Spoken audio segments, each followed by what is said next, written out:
In this video, we're going to introduce the fundamentals of an entirely new section of the course, looking at integration, which will turn out to be the opposite of what we've done so far with differentiation. We're going to start off with a relatively intuitive exploration of the relationship between distance and velocity. We've seen already that if we've measured the distance as a function of time, then the velocity is the derivative of the position. We already stated that before. Velocity is the time derivative of the position function. We're now going to ask the question, what if we begin with the graph of the velocity and are trying to work our way backwards towards position? How can we determine how far we've traveled? Most importantly, to get started, we're interested in how we would see velocity going into position change on a graph. We know that velocity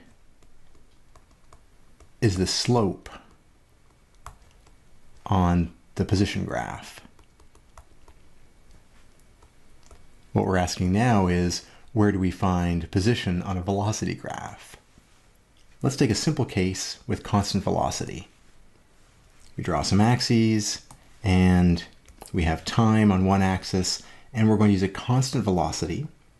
So let's put units on here to make it even more intuitive. We have meters per second for velocity, time in seconds. And if we have a constant velocity, let's say 4 meters per second, a constant velocity would simply be a horizontal line for the velocity at all time. However, we also know how to calculate the distance when the velocity is constant. Distance traveled is going to be velocity times time. So imagine we travel for, let's say, 8 seconds. We can do the side calculation that the distance is going to equal 4 meters per second times the 8 seconds, and we know that that's going to be 32 meters as a distance traveled.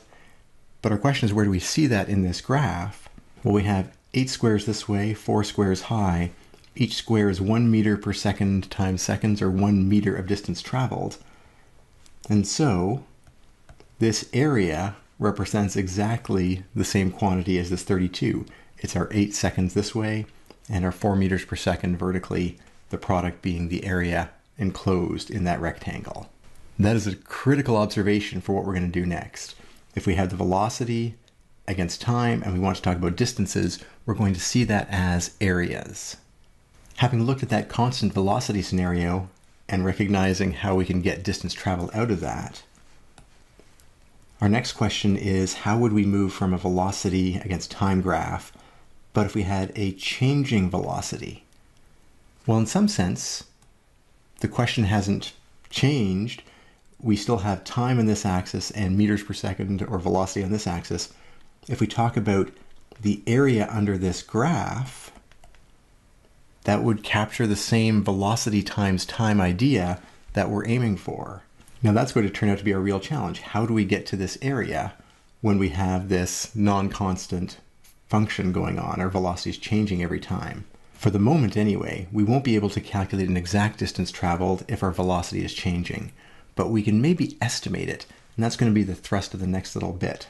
If we talk about a velocity that's not changing too quickly, so imagine a velocity that's almost constant, maybe just increasing a little bit, well, what we could do is pretend for a brief moment that the velocity is constant and use an area under the graph of this rectangle, which we can actually get, versus the area under this curve, which we don't know how to compute yet. And if we did that over and over and over again, what we'd start to see is a pretty good approximation to the area under the curve. And that would give us a way to estimate distance traveled on a velocity against time graph.